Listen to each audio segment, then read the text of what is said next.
Riders on the storm, riders on the storm. Into this house we're born, into this world we're thrown. Like a dog without a bone, an actor out alone. Riders on the storm. There's a killer on the road. His brain is squirming like a toad. Take a long holiday. Let your children play. If you give this man a ride, sweet family will die. Killer on the road, yeah.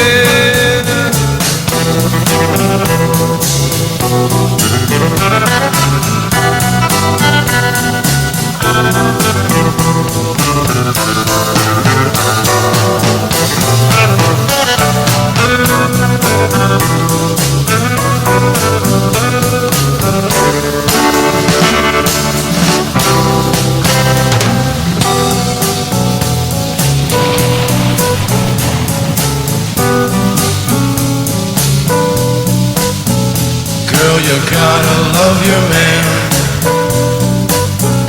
Girl, you gotta love your man. Take him by the hand. Make him understand. The world on you depends. Our life will never end. Gotta love your man. Yeah.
Good afternoon, everybody.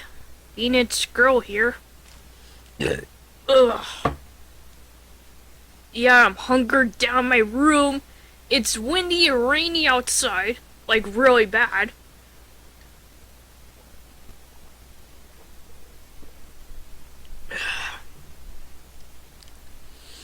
So basically, my area's getting hit, like, with the outer bends of, Hurricane Helene right now. And it's gonna go straight into Tallahassee. It's gonna slam right into Tallahassee.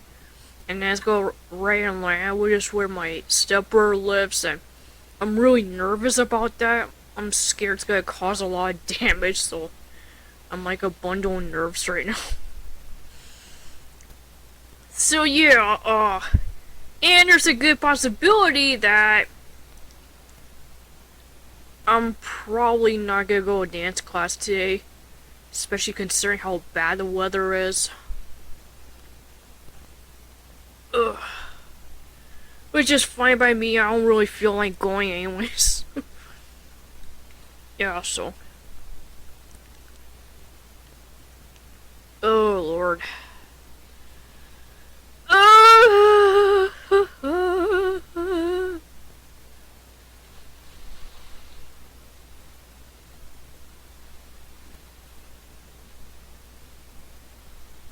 Oh lord.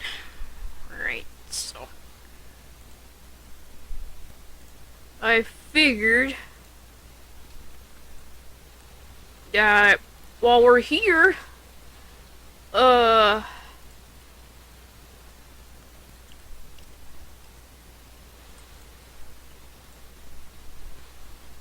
see this fucking shit? I hear the fucking, look at this shit! Like, I hear the rain blasting through my window. Like, my god. No.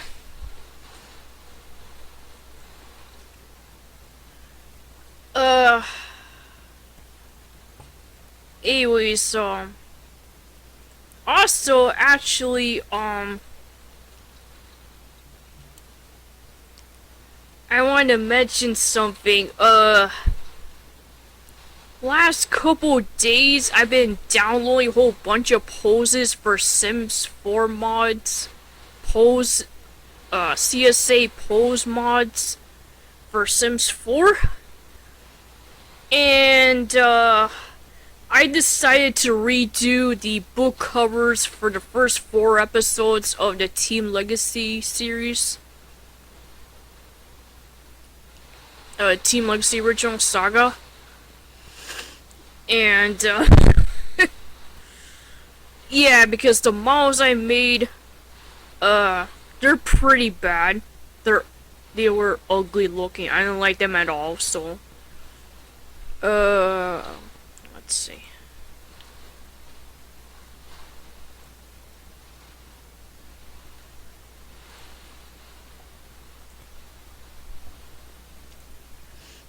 Yeah, so, let me see. Hang on. I have a bunch of folders. Alright, so.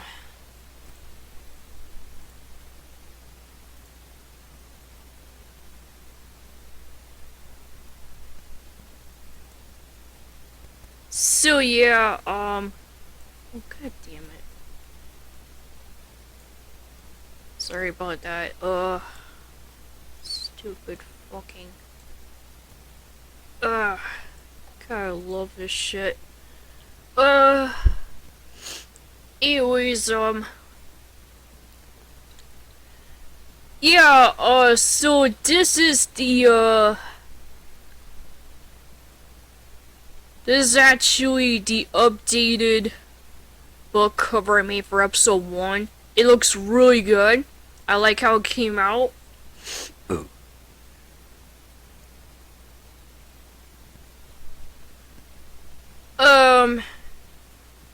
I thought about maybe redoing, all my book covers for all the other future episodes. I thought about redoing the book covers for all the other episodes, including episodes 5 and 6. But well, maybe I'll redo episode 5.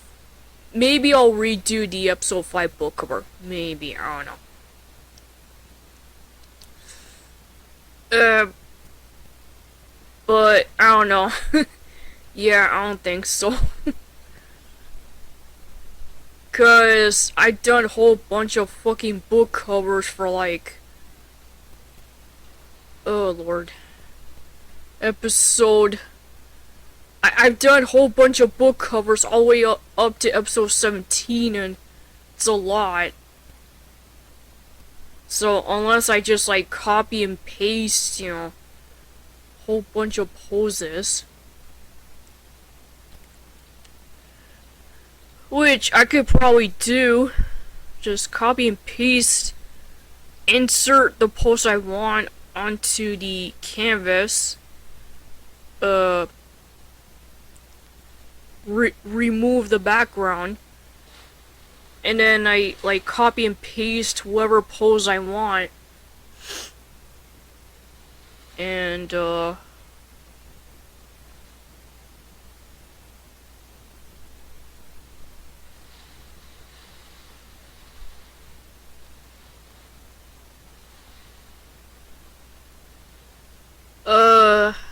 I don't know, maybe I could do that, but it's gonna take a lot of work. And, I don't know.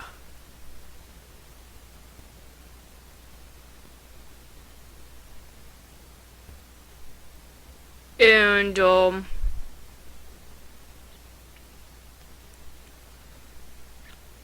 I want to do as many poses as I can, many different poses.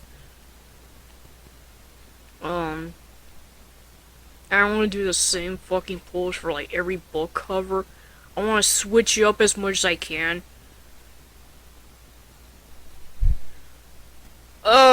Actually, Luther, I could probably do different poses for him. And also, like, your Rhonda, Jasmine, Katie, your characters could probably do that. Okay, so.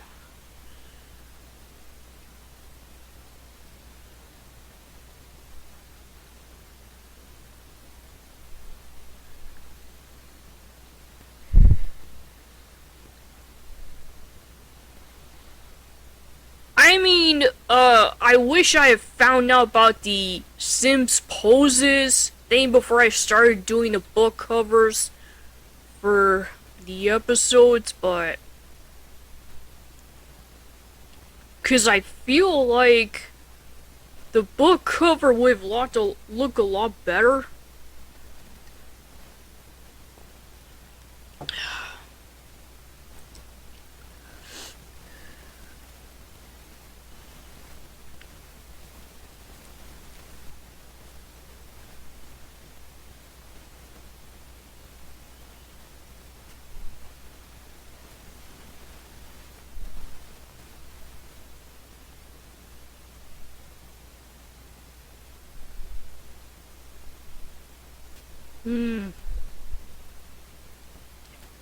I don't know, maybe I could do something. I don't know.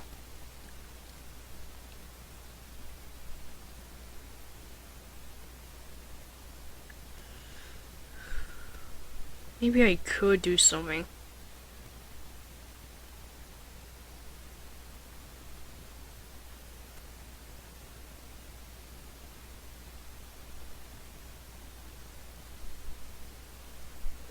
We'll see, I guess. Anyways, here we go. Alright, so.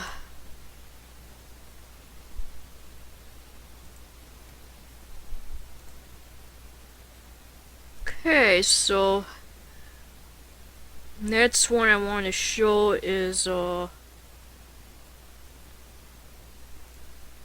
one for episode 2 that I made last night.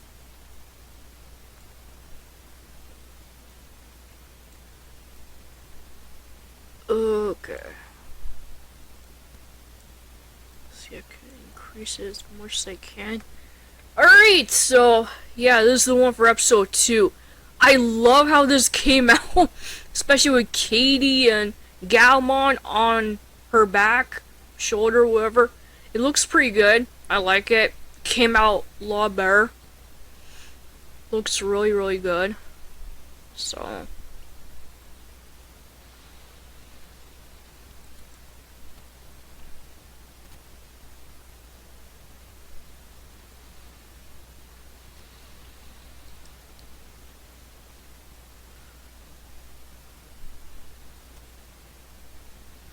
I mean, there's probably a mod where a sim could do a pose while holding an object or something. I mean, that's possible.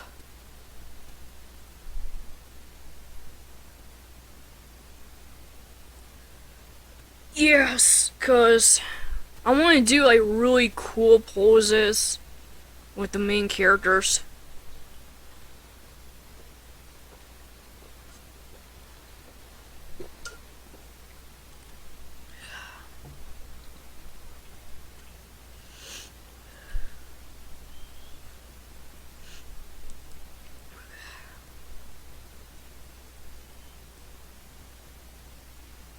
Let's see, I guess.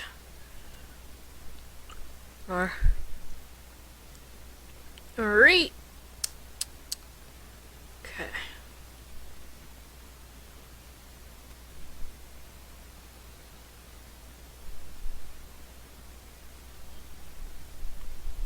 Alright.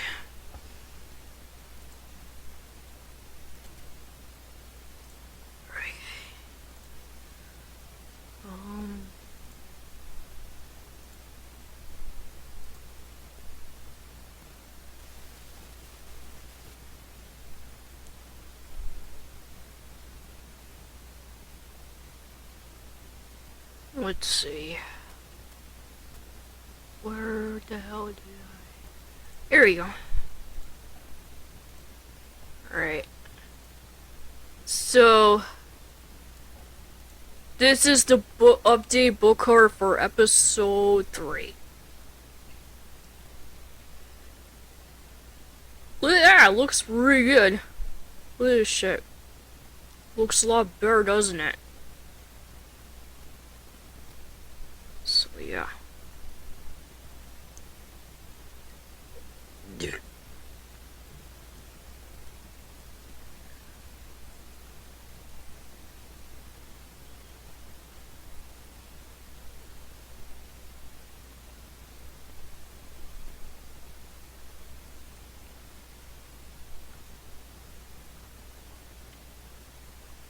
I don't know. I guess what I could do is maybe I could redo some of the book covers, but not all.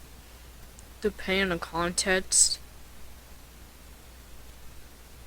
Like the book cover for the Matrix-centric fanfiction, I think I'm definitely gonna redo that one for sure. I'm definitely gonna redo that one. I'm definitely gonna redo that one for sure. See what I can do with that. Right.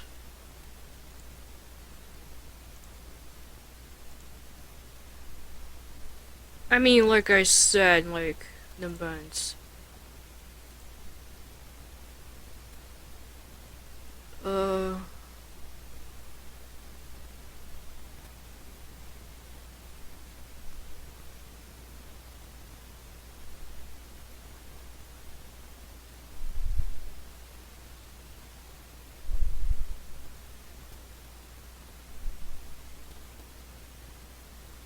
Shit, where did I... There we go. Alright.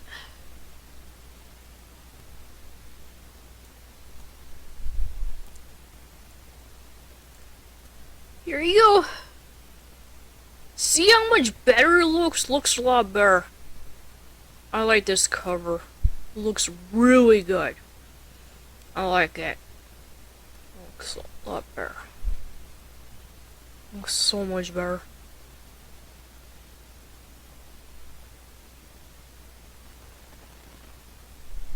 Looks a lot better. For sure. Looks a lot better.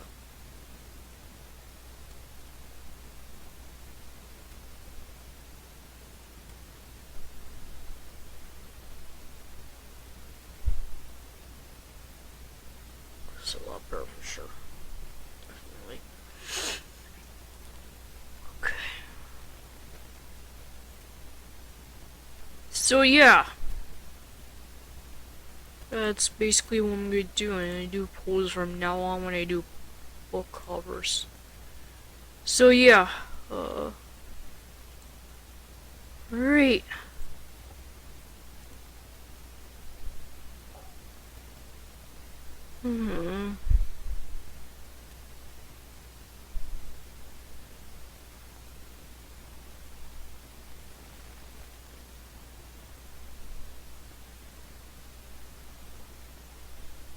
Yeah, Hurricane Helene.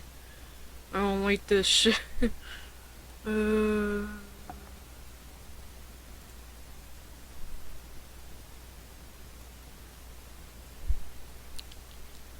Alright, let's just continue with this shit. Let's just continue the Elliot Olivia fanfic. Chapter 6.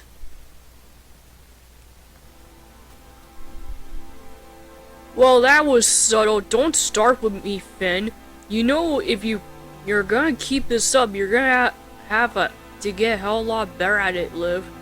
I swear to God, there's not enough left in me right now to fight with you, Soul. Holding up the hand that wasn't cradling Eve tight into her shoulder, Olivia closed her eyes and willed her friend's silence. You don't think they're gonna start to talk? You don't think a room full of detectives aren't gonna start to piece this one together?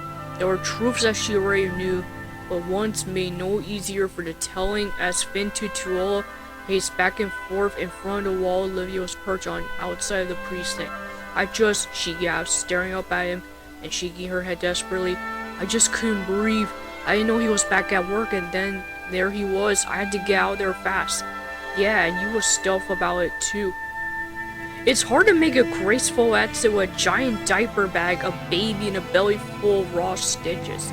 She shot back hotly, eyes throwing white-hot daggers at her colleague.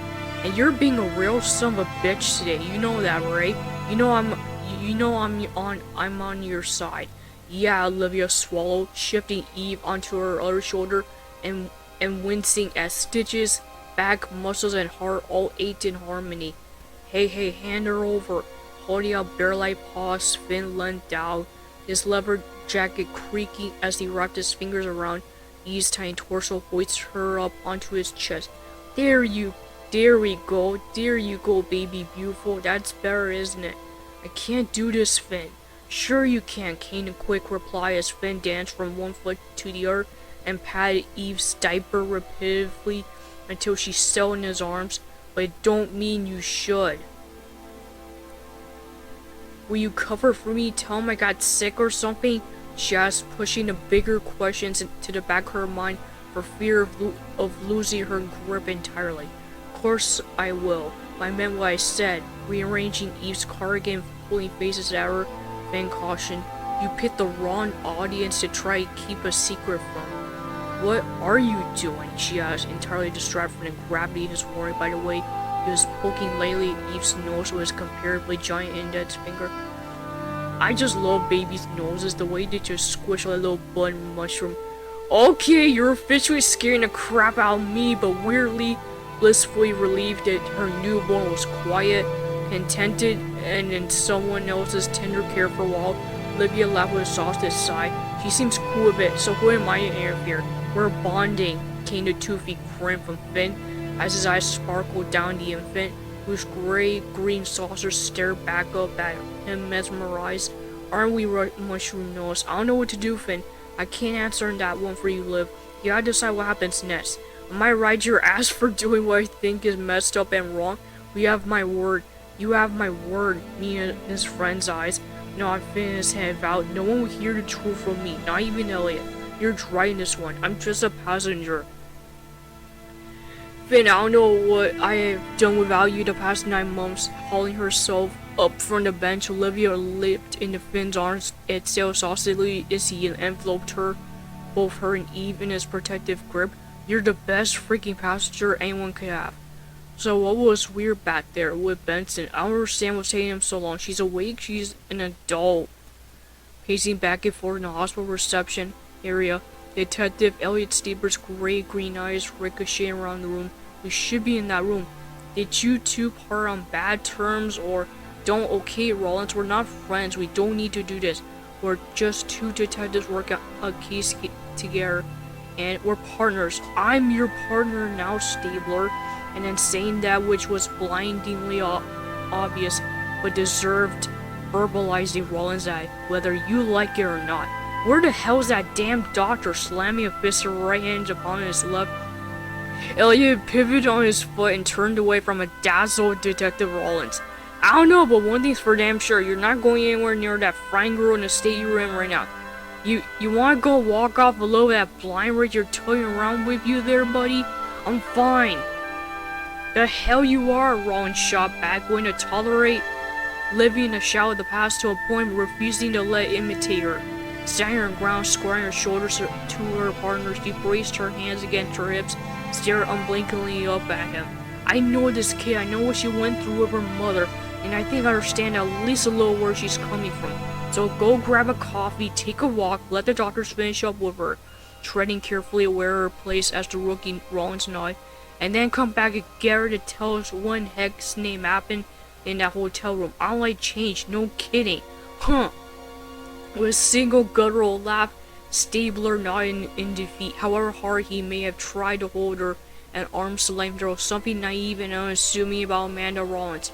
Her quiet resilience to his boisterous temper was disarming, and her candid frankness was, though he hated to admit it, was a refreshing change to Benson's enigmatic charm. We don't have to be friends, Elliot. Hell, you don't even have to like me. You don't have to work. You do have to work with me, though. You left and things changed. They're not ever going to be the way they were again. This isn't a year ago. I'm not Olivia Benson, and that's just how it is. So either you need to accept that and move on, or you need to walk away right now. Pursing her lips, Ron spoke with gravity, because this isn't going to work if I can't trust that you've got my sit. How you take your coffee? Black one, sure, why? New partner 101. If you know how they take their coffee, with a type of giving smile, Elliot's eyes apologized. You're halfway there already. You overdid it, didn't you? I'm just resting in my eyes. Just as long as you both made home one piece, sighed David Hayden, tossing his cell phone keys onto a kitchen counter, wandering over to the sofa on which Olivia was dozing. That's all I care about. Good day to the office? Asked Olivia, peeling her eyes open with a yawn. The justice system still struggling on without its star ADA? Can I have you repeat that with Cabot or Novak in earshot? David smirked, his equal suitably stroked as he lifted Olivia's feet up onto his knee and massaged him gently. I was being facetious. Oh no, don't burst my bubble now, he chuckled. Besides, the ladies of Law and Order might not have noticed. I should call and thank them for their gifts. Evie looks adorable in that little pink onesie Alex got her, and I think we're gonna have to try tie iron Casey's bunny from her fist. She's that protective of it. Speaking of gifts, furrowing his brow slightly and peering down at Eve, sleeping in her car seat in a teeny tiny baseball cap. What's happening here? Then came a wry smile from Olivia. She finally recalled Detective Tuatua presenting the newborn with only the coolest and infant headgear. He wanted to wear it backwards, but had to draw the line. And how is young Oda Finn? Can't you, Olivia's yawn? David took a break from his massage and reached up, his arms stretching at Addie and all the rest of the SPU family. Robinson. Don't mock me, David! bristled Olivia, saying herself upright and turning away from him slightly. Hey, I wasn't. Reaching out a hand to her shoulder, he gave it a lightly squeeze. It was just a dumb way to ask. Sorry, I... Fumbling slightly, battling perhaps with her own conscience, Olivia sighed. Hormones ignore me. Seriously though, did it do you good seeing your friends? He asked, moving closer, sliding his arm around her waist. Hugging her into him, he pressed a kiss against her cheek and reiterated, You feel better for it? Yeah, I pressed her lips together. Olivia chose her words carefully. It was nice. I heard tomorrow.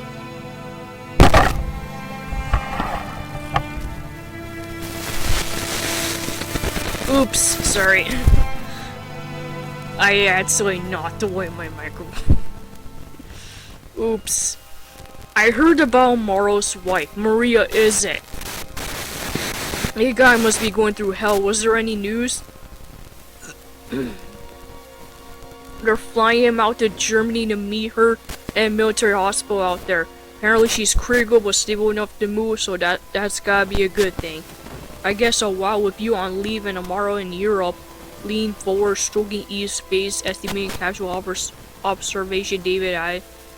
That leaves them a little thin on the ground in one sits, doesn't it? Actually, they brought Stabler back.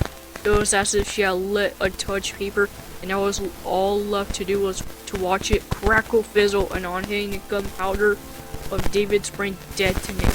Wow, David, she soothed, while watching the rise of his entire body was intense as he backed away. Are you okay? Yeah, I'm fine. Throwing his feet to the air and then throwing out his personal for inside. David began to walk away baggage. Just my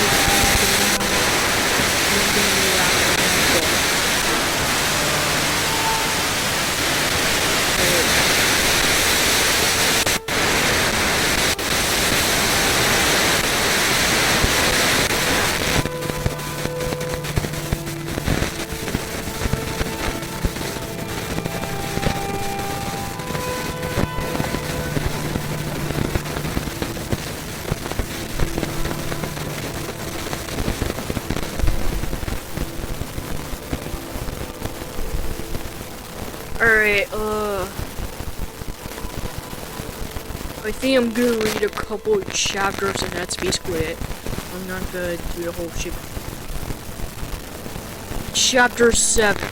Is that your hand? Are you even asking that question? David chuckled, rolling onto his side as he stroked the palm up Olivia's thigh. Who else's hand would it be? I was being diplomatic. Oh yeah, what I meant was, what the hell is your hand doing there at this ungodly hour? Darling, at 7 a.m. Leaning into her. David's breath was warm against her cheek. And she's still asleep. If you're kidding me, then I swear I'll kill. Bitching around her bedside, see Olivia picked her iPhone, peeled an eye open, clarified the time. Oh my god, how does it feel to have gone a whole 9 hours of sleep? David smiled, stroking at her bare shoulder lovingly. Is my baby still alive? I mean, you didn't sell her a nice couple in Hamptons, did you? Asked Olivia, dry wit badly disguising genuine concern. No, I just used Formula 2 AMP as a one-off. I know you don't like it, but David, I slept for 9 hours last night. Closing your eyes and then opening them again with a light laugh, Olivia sighed. You could have fed her orange soda and I'd be cool with it. Really, he smirked, twisting his lips to a grin. She just took it. She didn't care it was formula. His heart ached to see disappointment in her eyes, stroking her cheek with the back of his hand. He shook his head slowly. No, she ate every minute, but she pulled her face like she was sucking a lemon's first 15 minutes. And after that, she just quietly was silent, not any mom's cuddle she was getting. Are you lying to me? Because you know that's what I need to hear. Turning to face him, Leah wasn't sure she wanted to know the answer, realized the truth either way. She walked away, leaving her. It wasn't great, but she dealt with it. Closing his eyes and stealing Olivia's lips, David kissed her warmly before adding a whisper. She's got mom's resilience that way.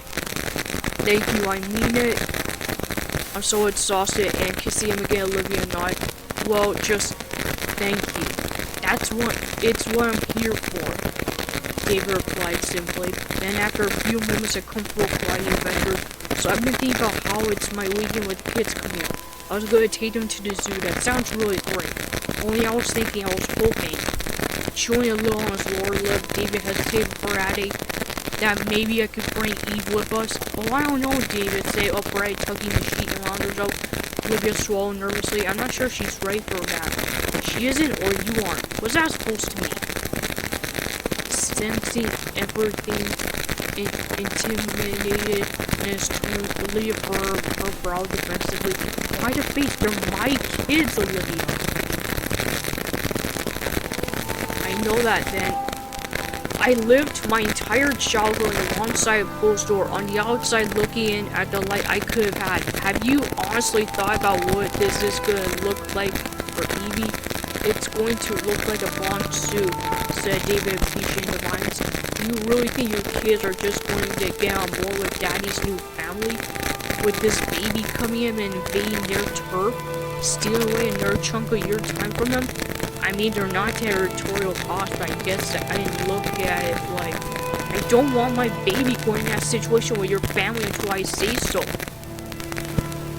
Reaching for a worn gray NYPD t-shirt, Olivia tugged it over her head and slid out of bed. Are we clear?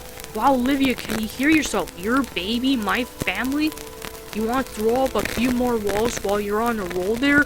David challenged as she held his gaze fast.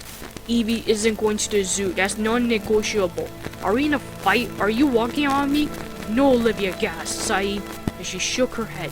No, I'm going to make coffee and check on Evie. I'll be back in a minute. Olivia, he called softly with no words to add when she turned around in the doorway. Am I a monster? She asked, surprising him. Am I that monster mommy I used to deal with at work and vowed I'd never become? No, not even close. I haven't even run this past yet, and I can't imagine it'll go any better at her end, so really, you've got two overly controlling women giving you hell. Olivia quit, tossing her eyes so deprecatingly. Lucky you. I've got two lions protecting my cubs. That is lucky in my book. She say anything? Asked Rollins, standing upright and slapping the back pockets of her jeans to regain circulation. After just under an hour sitting in a plastic chair, will she talk? Not to either of us. Great, so we're absolutely nowhere. Does this girl realize that we're running out of options here? And fast? If she won't talk to the police, she is refusing a lawyer. Rolling her eyes and asking the question almost rhetorically. The blonde detective sighed. Who the hell will she talk to? You don't want to know. Try me, Detective Benson. Oh, you have got to be kidding me. Closing her eyes and feeling as though the frustration never quite measuring up. Might be a long, painful burden to bear. Roland's groan. Well, that's achievable. I've been working on this kid for nearly 10 days now. She's like a walnut. Stabler, Psycho will only buy us so much time, and then she's back out on the streets that did this to her in the first place. Rubbing his crumbled brow, frustrated. Elliot sighed. She's strong, but not that strong. Let's just pray Munch and Finn had better luck finding her family. I don't remember them lining up to come take care of her when her mom was alive. They didn't even crawl out of the woodwork after she bled out on the kitchen floor, so I'm not gonna hold out too much hope. How you want to play this one? Partly deferring to the more experienced detective, or partly having nothing first to suggest. Rollins threw it a game plan wide open. Granted, she didn't like Ira as much when we were trying to lock her up for her mom's murder, but in the end, she knew Olivia was the reason. She knew hard time. She knew, she understood, she got in a way that none of us ever could. If anyone could get through to Carrie, there was that look in his eye that was as intriguing to Rollins as it was unnerving. It's Liv. When the happy twist of fate, Detective Benz is at home with mum-full babies, so is there a plan B, partner? No, there isn't. This case goes cold if Carrie doesn't talk, and Stabler, you're working at kid like she's the perp, not the victim. If she don't want to talk, she don't have to. And what if the guy that shoved her off that roof and killed her baby is a violent predator? What if he's checking in her hotel right now with some other vulnerable kid? What if he's just her boyfriend? What if she started an argument with him that night? Are we even sure she was pushed off that roof? Can we rule out an accident? Can we rule out her jumping? No, but we could. She trusted someone enough to start talking. Reaching in the pocket of his jeans, Elliot pulled out his cell phone down and numbers without having to stop and think. What are you doing? Rollins asked, more with a white flag of weary surrender than any real need to ask. The right thing by the wrong means. He was being honest with her, she reasoned with herself, and that was some small progress at least. You're calling Benson and I'm calling Cragen. Twisting her face in protest, Rollins pushed. Don't be a jackass. Let's just see if she's home first before you run telling the daddy, okay? Fine. A call. Be an ass to her. Just try getting a little respect to your voice when you talk to your partner, Detective. Narrowing her eyes, holding up her index finger with intent, Rollins says, because if you bring that patronizing bull with me again, I swear to God. What? Elliot challenged, prickles fearing for a fight. I might just make something out of that look you get in your eyes every time you talk about Olivia Benson. Are you threatening, Rollins? Elliot murmured gutturally, more horror-struck by the quiet perception of his new partner than any true belief she would follow through on her threat. No. I'm warning you, Munch, Finn, Cragen, they all believe you're not a total asshat, so I trust their judgment. You're not making it easy. I'm working my butt off to prove to myself to everyone, and I understand that respect has to be earned, but that does not mean you get to treat me like crap. I miss my partner. I'm your partner. They were two people well-meaning but marching to beat of entirely different drums. He offered her a shink in his armor. She flinches as though it were a swipe of his sword. Their ducky weaving dance of stubborn wills was going to prove exhausting, he realized. What I'm trying to say is that this isn't easy for me either, okay? Forcing herself momentarily to wear his shoes, Rollins nodded steadily. Perhaps being a familiar stranger was worse than being a new girl after all. If Benson can get that girl to talk, I'm all for it. And then with more genuine encouragement than previously, she smiled calmer. Whoa, I gotta give you your due, Stabler. Rollins marveled, obvious surprise as Detective Benson breezed into the hospital lobby, where Elliot Stabler rolls into it to greet her. That's some serious pull you got. Liv, hey! He breathed elatedly, moving towards her with wide eyes, a hesitant smile. I got caught in traffic, sorry. No, don't apologize, it's great to see you. Drawing his brows to the air uneasily, Elliot swallowed. Thanks for coming, I appreciate it. You're still an ass, Stabler. Pausing her eyes, and Olivia brushed past him on her way toward Detective Rollins and I cleared. I'm here for Carrie. Hi, Olivia. We're sorry to have bothered you while you're on leave, but I left Finn out in the car with Evie, so let's just make this as quick as we can, okay? Said Olivia briskly, gesturing for Rollins to lead the way down the corridor towards the wards. You must have really pissed her off, partner. Rollins ventured boldly as Olivia headed into Carrie's room and she and Stewart began to wait outside. Not now, Rollins. Have you ever thought about just apologizing? Never quite knowing when to just hold her tongue. Amanda Rollins all too often left the line that ought not to be crossed in a rearview mirror. I mean, it's not my business, but... No, you're right, it isn't. Came the flat shutdown response from Elliot's eyes remained locked on Olivia through the glass. Just seems to me she wouldn't be so pissed at you, she didn't care so damn much. And then, catching his warning glare, Rollins retrieved one last parting shot. Okay, oh shut up. You're just not the only one throwing looks that could start rumors. That's all I'm saying. I really hoped I'd never see you again, Carrie.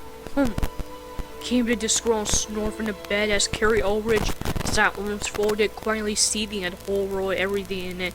I think doctors and cops are the only people who ever have that strange hope for the people they help. You don't even look like a cop anymore. Is that right? Olivia asked with a calm, serene expression. You gain weight, Carrie stated flatly. Narrow eyes casting a judgmental up and down glance at Olivia as she sat in a chair beside her bed. You got no badge, no gun, you're not even wearing makeup. Oh, and I suppose that's a crucial measure of all the best detectives. And then by her tongue, refusing to rise to the bait despite its personal twist, Olivia added, Are you done yet? I'm sorry, I guess. Carrie stumbled, relaxing the chokehold with her folded arms had around her waist and swallowing slowly. I wasn't even trying to mean, it's okay, is it? Came the watery-eyed doubt in response. I don't know, why don't you tell me, Carrie? I used to think you were invincible. I didn't like you much at first, but you always seemed so sure of yourself, so strong and independent. I guess I just hoped that Detective Benson might show up, that's all. She did, Carrie. Yeah, came the skeptical challenge. I haven't got my weapon or my badge on me because I'm not at work right now. I actually been on leave for a few months so you're not a cop anymore? Carrie asked, visibly physically retreating again. Yeah, I am still a cop. Somehow it felt good, relief even, for Olivia to pronounce the words out loud. But I'm also a mom now. I took time off because I had a baby. Really, Carrie, sweetheart, sometimes part of being strong is admitting that there are moments when we're vulnerable. Sometimes being strong is admitting that. Being Carrie's gaze and nodding slowly, Olivia's warm brown eyes smiled. We need a little help. Boy or girl? A little girl. Feeling her heart flood with hot, tight, overwhelming love, Olivia breathed. Her name is Evie. My baby. Hiccuping back tears. Carrie wiped her nose on her sleeve and attempted to suppress sobs that torpedoed the moment she reached the safety of Olivia's arms. It was a girl. It's okay, sweetheart. You don't have to pretend not to be heartbroken.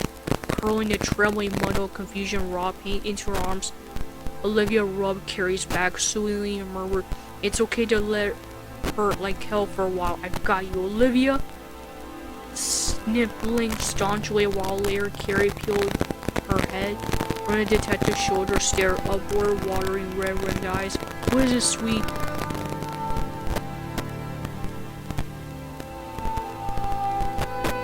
What is this, sweet? I tried to save her. I tried to stop myself falling. It all happened so quickly. I couldn't. Squeezing her eyes closed, visibly crippled at the memory. Carrie swallowed, so I just held on to her real tight all the way down. Oh, honey. Next thing I remember, I woke up here, knowing that our initial job was done. That their victim was ready to talk to her fellow detectives. Did nothing to soften the body below the anguish in Carrie's face and voice as she had without her. Alright. Yeah, I'm done reading. Yeah, I'm done reading.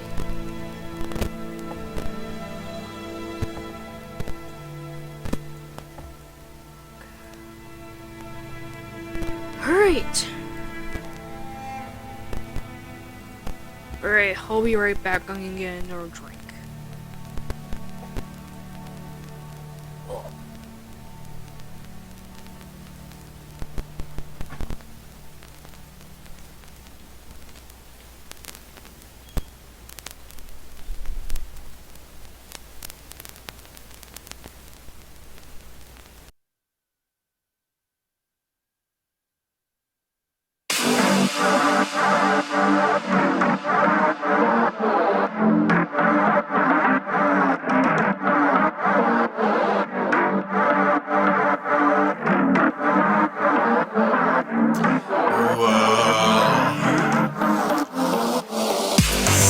Thunderstorms, ending worlds, gods of war, clashing swords again. Thunderstorms, trembling hordes, gladiators, torn apart again. You won't find mercy, I'm afraid. Thunderstorms, ending worlds again. Live or let die, there's no escape. Scars of war, clashing swords again. They saw me as a joke, the lowest of lows. They prodded and laughed at all my woes. Shattered my very soul with blow after blow. Just another act in their freak show. Lights, camps, crowds, fans, I can't afford to choke up now. Competition, no problem, choke them out. I'll show them what this ring is all about. When I smash, they face so hard, shake the ground. Thunderstorms, ending worlds, gods of war, clashing swords again. Thunderstorms, trembling hordes, gladiators, torn apart again. You won't find mercy, I'm afraid. Thunderstorms, ending worlds again. Live or let die, there's no escape. Scars of war, clashing swords again. You can hate, you can pray on my downfall, come melee. But when the rain floods the place, you will find. Alright, I'm back.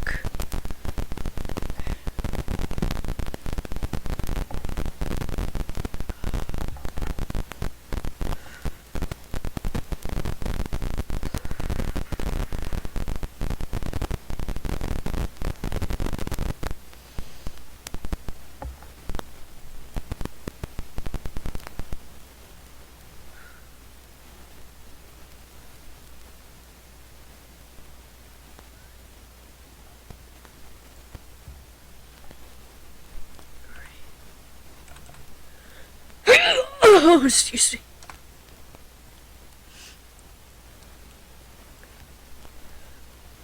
Alright.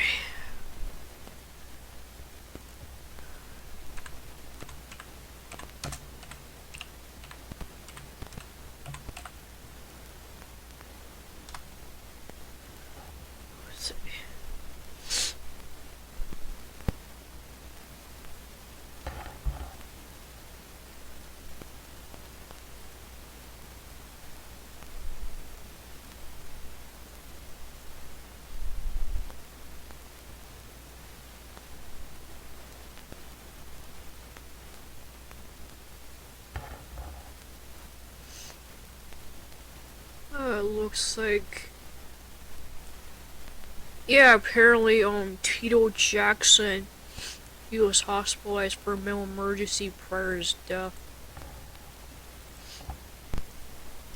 Ugh.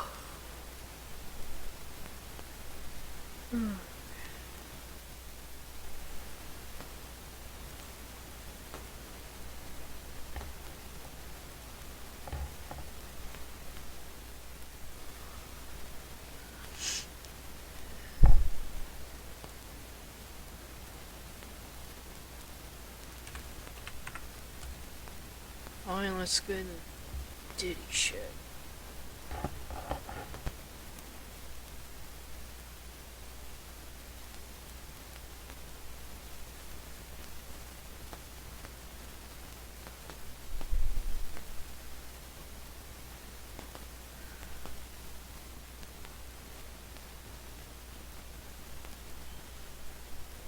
Oh Lord, this is gonna be bad. This is your chance to win a trip for two to New York to see 4 Broadway shows. To enter the sweepstakes, check your voter registration. Welcome, everybody. Can't afford that shit. I am Jesse Weber, and we are coming to you right now with special coverage regarding the arrest and indictment of Sean Diddy Combs. And before we get started, you hear that little noise in the background? There's a fire alarm going off. Timing could not be worse, but it is okay. In my hands right now is the recently, I'm telling you, the last 10 minutes unsealed indictment against Sean Combs, and I'm going to read it for you, and I'm going to go through it with you.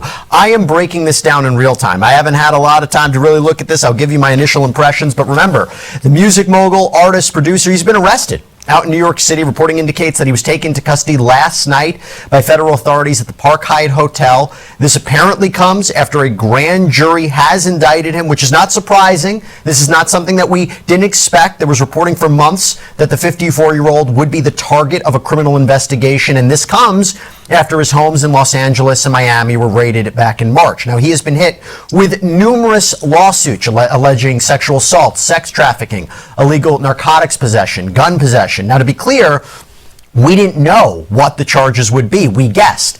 And it looks like our guess was right, because as Mark Agnifilio, his attorney, said to the press today and last night, they were anticipating racketeering and sex trafficking charges, and that is what we see in this grand jury indictment. It is 14 pages long. There are 3 counts. Oh no, it's a lot worse than that. So much worse than that. One that makes up the majority of this indictment is the racketeering enterprise. So let me go through it with you right now. Now, racketeering, and by the way, I will tell you this is similar to what we saw with R. Kelly, who, as we know, was also indicted in federal court in New York. That was the Eastern District of New York. This is the Southern District. He was ultimately convicted and sentenced to 30 years in prison. So racketeering, what we are talking about here, is a criminal enterprise. And a conspiracy to commit the racketeering statute is there's a criminal agreement, there's a number of overt acts, there's predicate crimes. So there's things that Diddy is not necessarily being charged with on an individual basis, but they make up this criminal enterprise. In other words, there's evidence that will show this is a criminal enterprise. So I'm going to go through it with you right now. Again, this is from the Southern District of New York. It says, overview, count 1, racketeering conspiracy. For decades, Sean Combs, a.k.a. Puff Daddy, P. Diddy, PD, Love, they always use his name throughout this, the different monikers. The defendant abused, threatened, and coerced women and others around him to fulfill his sexual desires, protect his reputation, and conceal his conduct. To do so, Combs relied on the employees, resources, and influence of the multifaceted business empire that he led and controlled, creating a criminal enterprise whose members and associates engaged in and attempted to engage in, among other crimes, sex trafficking, forced labor, kidnapping, arson, bribery, and obstruction of justice. A few things here. 1, Sean Combs is the only one who's actually listed in this indictment. He's the only named defendant. You have to wonder if anybody else will be cooperating with the government against him. Now, I will let you know, after a brief overview of this, I have not seen the specific names of any other individuals, including the people who filed lawsuits against him. But what this does indicate is they're trying to establish that there was a criminal enterprise, and it wasn't just him, it was his associates. And he is not being charged, I should say, with federal kidnapping or arson or forced labor, but it is a component of the racketeering case. Let's move on. The defendant operated his business headquartered at various times in Manhattan, so you can see why Manhattan has jurisdiction here, and Los Angeles under a variety of United States-based corporate entities, including Bad Boy Entertainment, Combs Enterprises, and Combs Global. Corporate entities in the Combs business included, among other things, record labels, a recording studio, and they go on the different businesses that he has. At all relevant times in this indictment, Sean Combs, the defendant, engaged in a persistent and pervasive pattern of abuse toward women and other individuals. This abuse was at times verbal, emotional, physical, sexual. As part of this pattern of abuse, Combs manipulated women to participate in highly orchestrated performances of sexual activity with male commercial sex workers. By the way, that is eerily reminiscent of what we heard from the person you see right there, Cassandra Ventura. Remember, she filed a lawsuit against Combs. Yeah, those are called freak-offs, by the way. Really nasty, really disturbing shit. Oh, God. I watched a couple videos on this whole situation with P. Diddy, and some of the details I heard about the true extent of those so-called freak-offs. Oh my God. P. Diddy's a sick man. He really is a sick man. Really sick and fucked up in the head. Oh my God.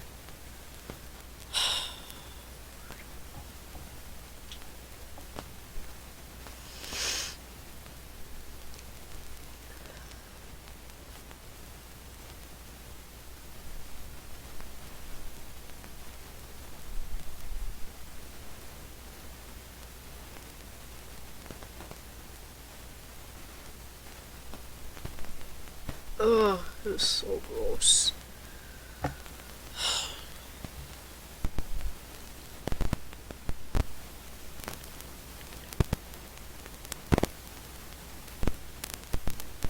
Oh, this is so bad. Do I even want to look up this shit?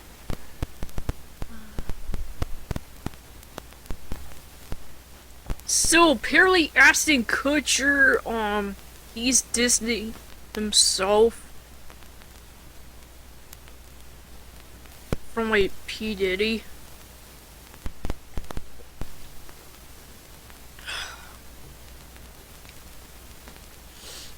And considering all the weird and skeevy shit that's going on with Ashton Kutcher at this point, oh God.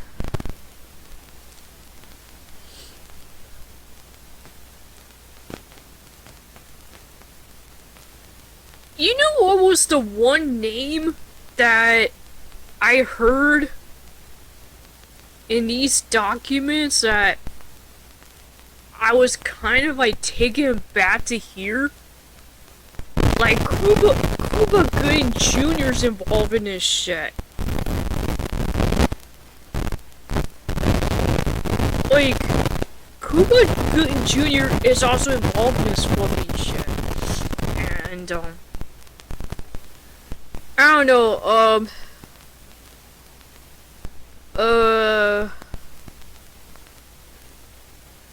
I mean, considering all the allegations that's going on with, Cuba Gooding Jr. over the years, I guess I can't be surprised.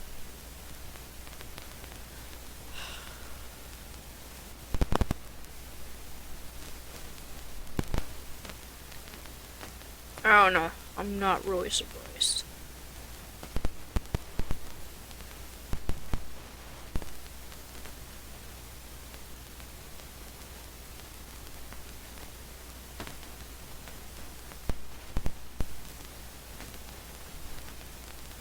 Yeah.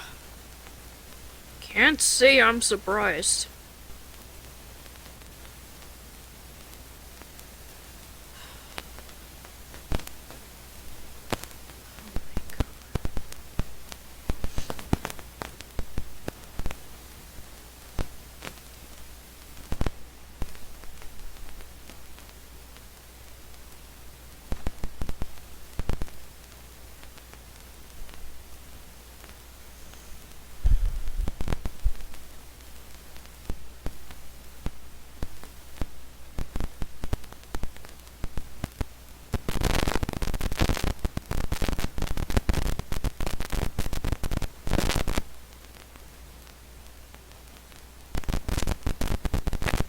Also, with Richard Simmons, what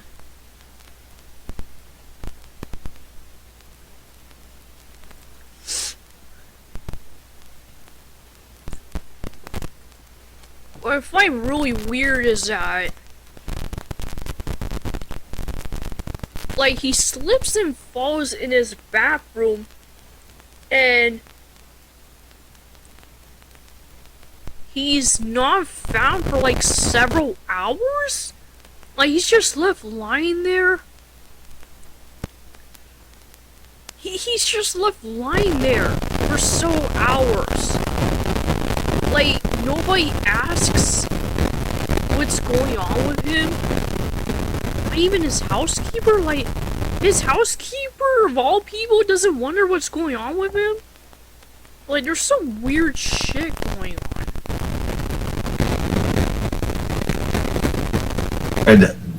Sick of all the ads like this one? Just head to adskiller.com, click on Activate Now, add dried abrasion, and half an inch by half an inch with surrounding red contusion, 3 by 2 inches, on the lateral left posterior arm.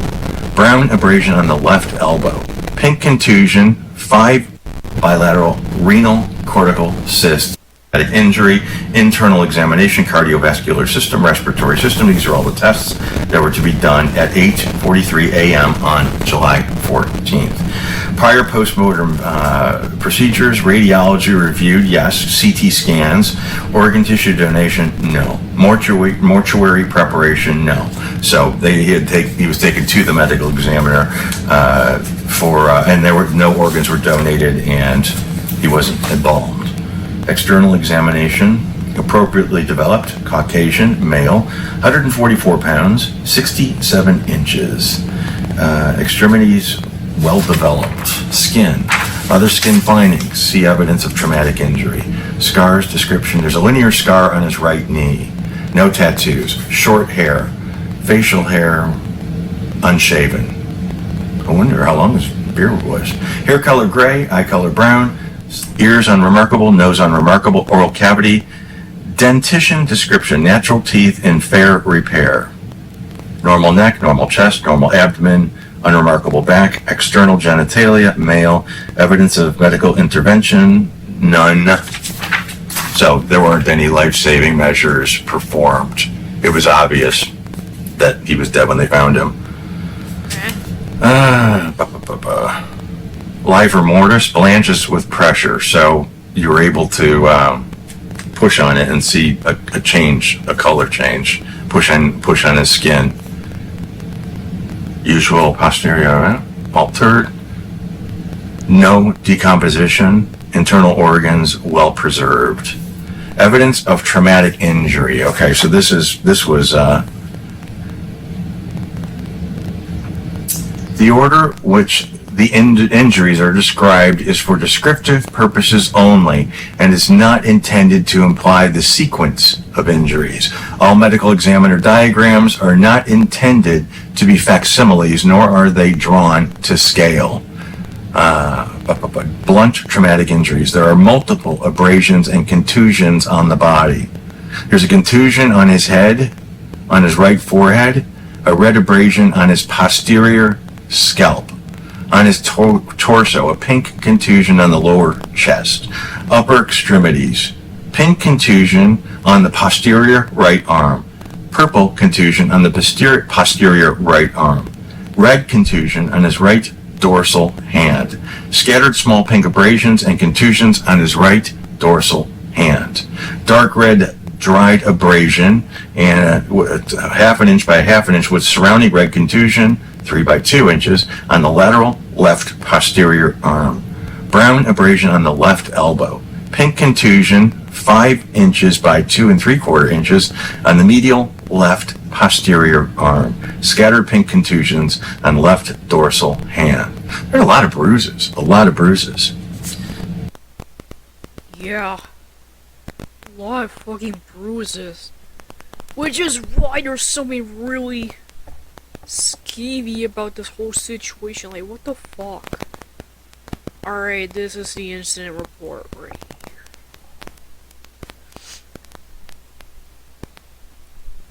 Alright, the decedent.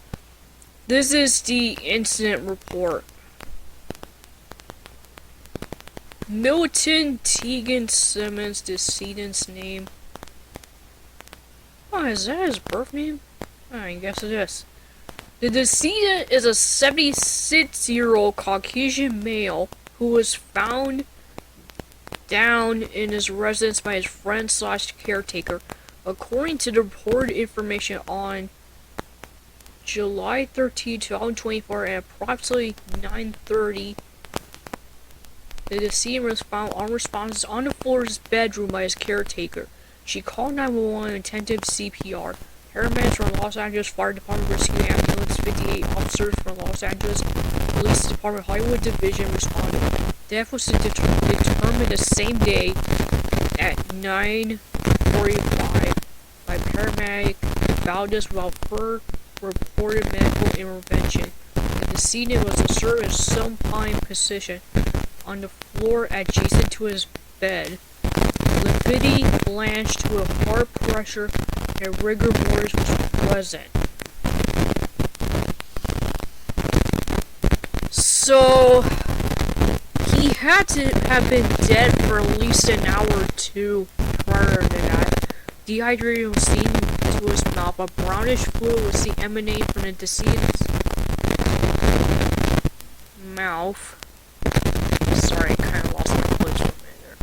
Skin defects appearing consistent with abrasions were seen to his head, right hand, left elbow, and lower leg. Skin discoloration appearing consistent with contusions were seen to his head, chest, elbows, hands, left upper thigh, buttocks, bilateral lower legs, and feet.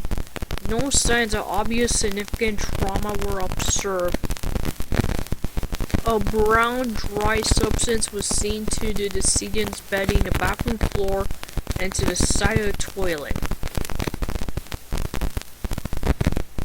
Prescription medications prescribed to the decedent were found in his bathroom, including trazodone and zolpidem. The plastic bag with loose pink oblong pills stamped BWL25 was also found in the bathroom.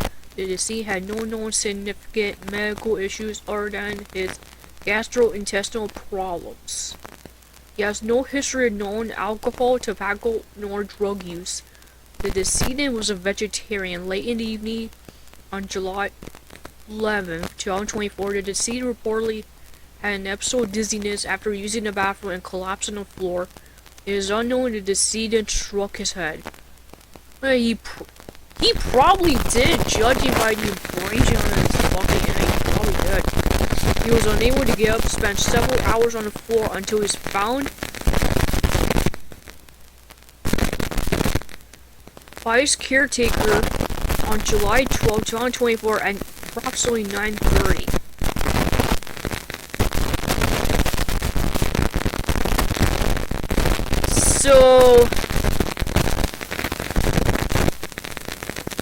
So he basically went to use the bathroom.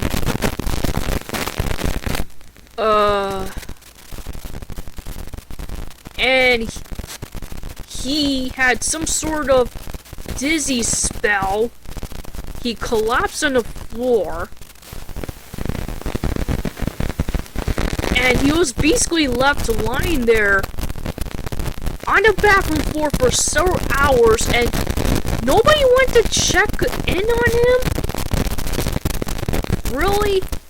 Like, this is really weird. Some weird shit. Like, he was just left lying there.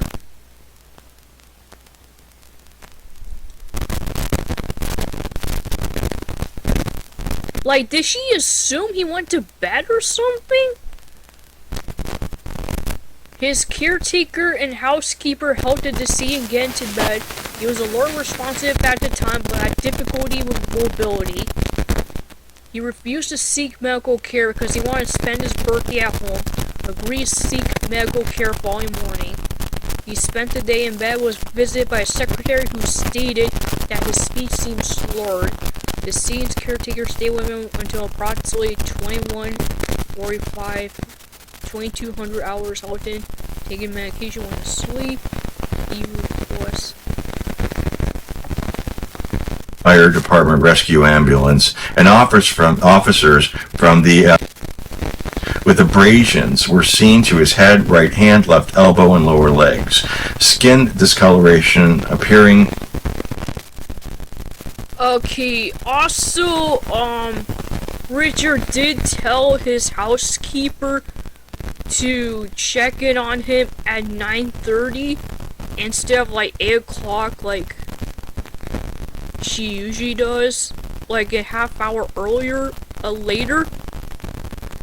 And she went to check in on him at 9:30 and she found him dead on the floor, basically. Yeah.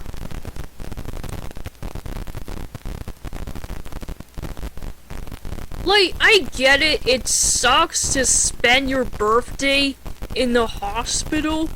It really sucked, I get it. But if you have like a really bad fall like that, like, you go hospital as soon as possible, cause you never know if you're gonna have like serious medical complications, and I think that's what happened to Richard Simmons here. But I don't know. I still think there's some skeevy shit with a housekeeper. Might be there. I think it's possible there might be a case of neglect here too. I don't know.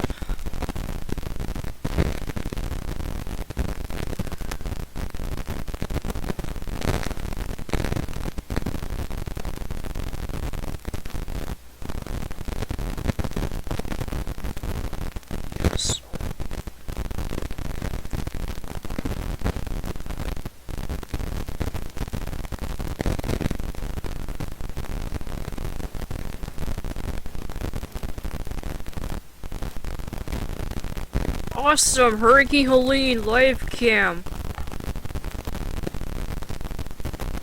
Awesome!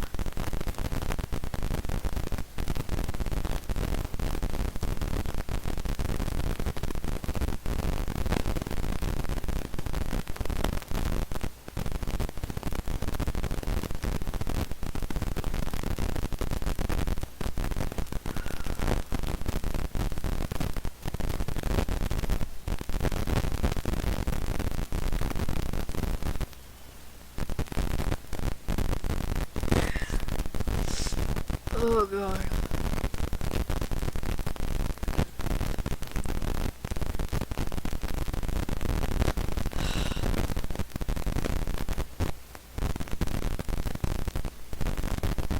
You know, if it were possible, I wish I had like the money or whatever to like try to get access to some of these celebrity autopsy reports.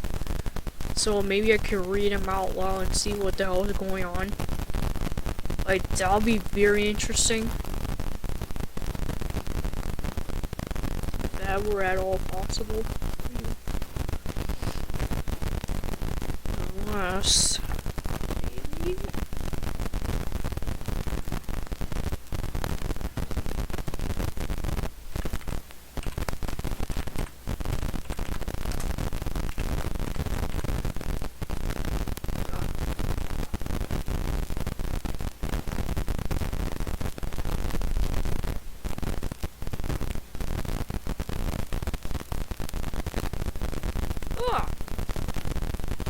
Interesting.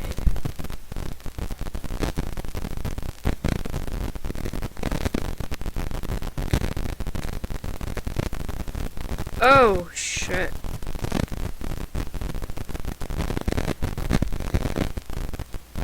Oh. Oh.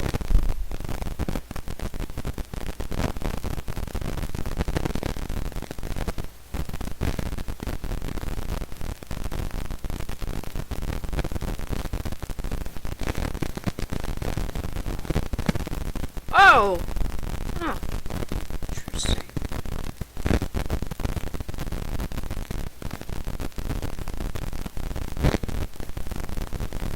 Hold on. You know what? Just... give me a minute here. Okay. So, I'm just gonna end it right here. I'm just gonna end it right here.